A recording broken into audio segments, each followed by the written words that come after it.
Құрметті отандастар, қадірменді жерлестер, еліміздің ең ұлық, ең қастерлі мерекесі тәуелсіздік күні құтты болсын.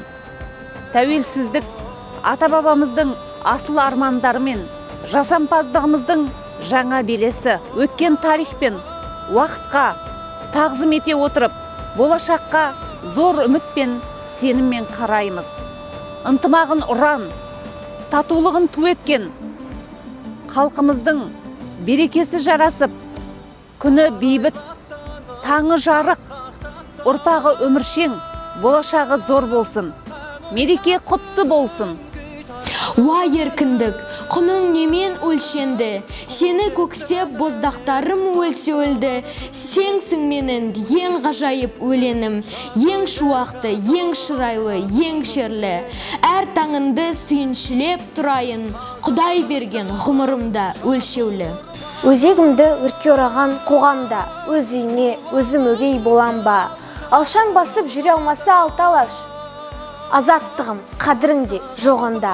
Саған жету қиын болса қаншалық, сақтап тұру қиынырақ одан да. Алла берген азаттықтың әр сәті аманат қой, маған, саған, оған да. Еркіндігім, қасиеттім, қастерлім, өзің барда өзегімде жоқ шермің. Кеше сенің келбетінді арман ғып, боданына бұғаландық бас келдің. Бабалардың басын тігіп бәйгеге, аналардың жанарына жас бердің. Уа еркіндік, қош келдің. Саясатқа сермей алмай семсерді, езгі күнге тері қылдым еңсемді, желтоқсанда жалын атып жастығым, құрсау болған темір қоғам теңселді. Есте даңқы құршындардың қалды ма, 86 ерлігім бейін соңғы.